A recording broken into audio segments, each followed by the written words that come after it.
Hello and welcome to Rulebreaker. Today we are diving back into Twilight Imperium 4th edition Prophecy of Kings with a look at the leaders and mech for the Naalu Collective. These guys are one of my favourite factions to play as in the game. I've had great success with them in the past. One of my few wins in Twilight Imperium 4th edition are with the Naalu, so I have a bit of a soft spot for them. Just to recap on some of the things that they're really good at, they have these amazing fighters, the hybrid crystal fighters. This is the upgraded version here with the move to and the ability that they don't count as needing carrier or at a space dock, so they can be little fleets all by themselves.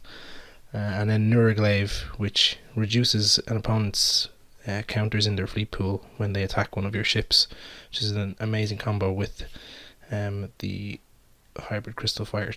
They're also very well known for always going first with their zero token that they stick onto their strategy cards every time they pick one.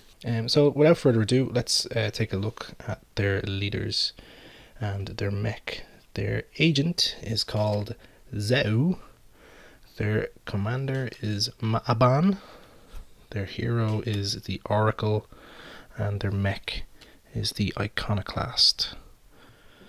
Okay, so the agent reads, after an agenda is revealed, you may exhaust this card to look at the top card of the agenda deck. Then you may show that card to one other player.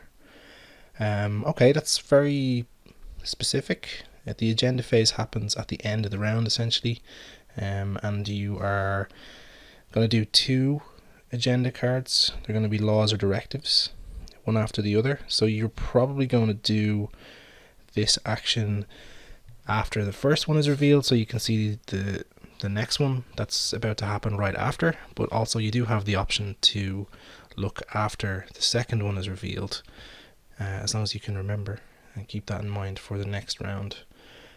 As for showing that to another player, again, that's entirely up to you. If you're very close allies with somebody, show it. But I would recommend keeping it to yourself, because knowledge is power, and in this game it can mean the difference between life and death and victory and defeat. And it really is that simple. You do exhaust the card after you do it, so you are limited to doing it once per round. And that's really all there is to the agent. Very simple. As for the commander unlocks when you have 12 fighters on the game board, and as you know from Hybrid Crystal Fighter and Hybrid Crystal Fighter 2, the Naalu really like their fighters, so this shouldn't take very long. Also, fighters are quite cheap.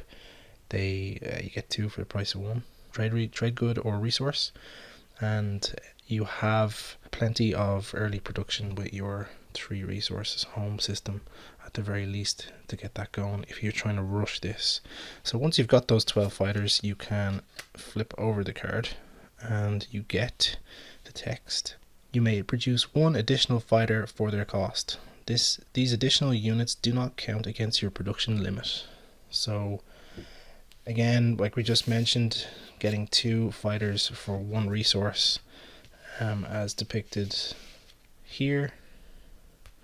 You got the 2 units for the 1 cost.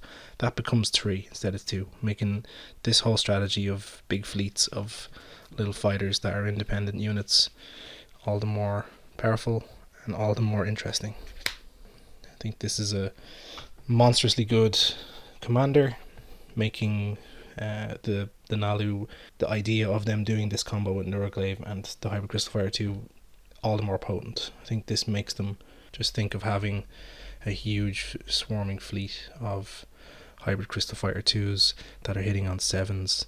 You're getting 3 of them for 1 resource, and they can move around at the speed of 2 each time. And every time an opponent tries to attack any of them, you're reducing their fleet limit.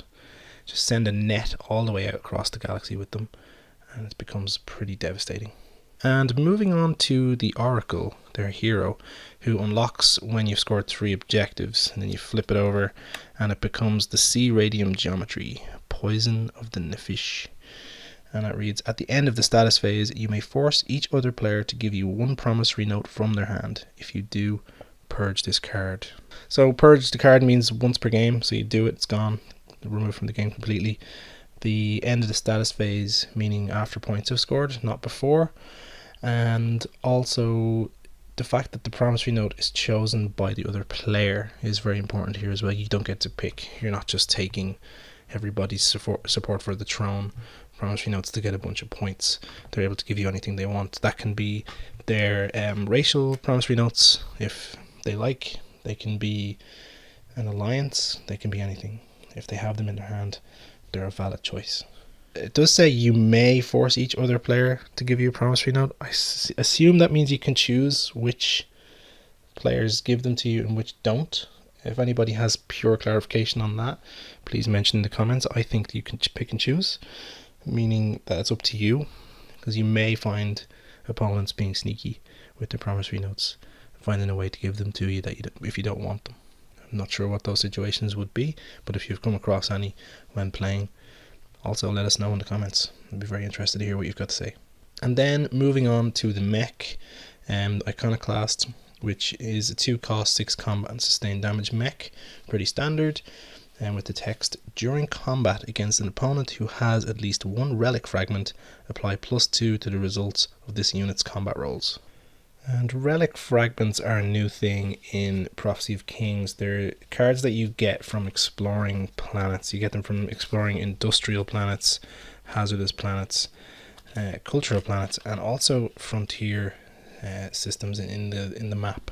When you do the explore action, you have a chance of drawing one of these cards in the pile.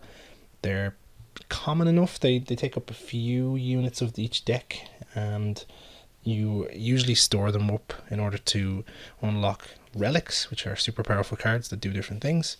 It's in your interest as a player to collect these in order to get those relics, because they do make a big difference in gameplay a lot of the time.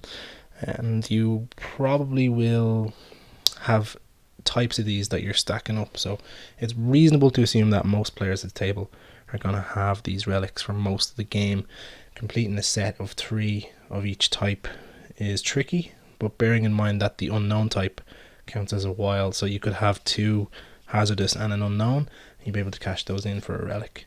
But if you're collecting all sets, as I assume players are going to want to do, to get as many relics as they can, as early as they can, as quickly as they can, the chances are that the Naalu are going to be hitting with a +2 with their mech against almost everybody at the table, really, meaning that they're going to hit on 4s instead of 6s, which is one of the best individual combat units in the game, and that's going to make a big difference in invasion combat.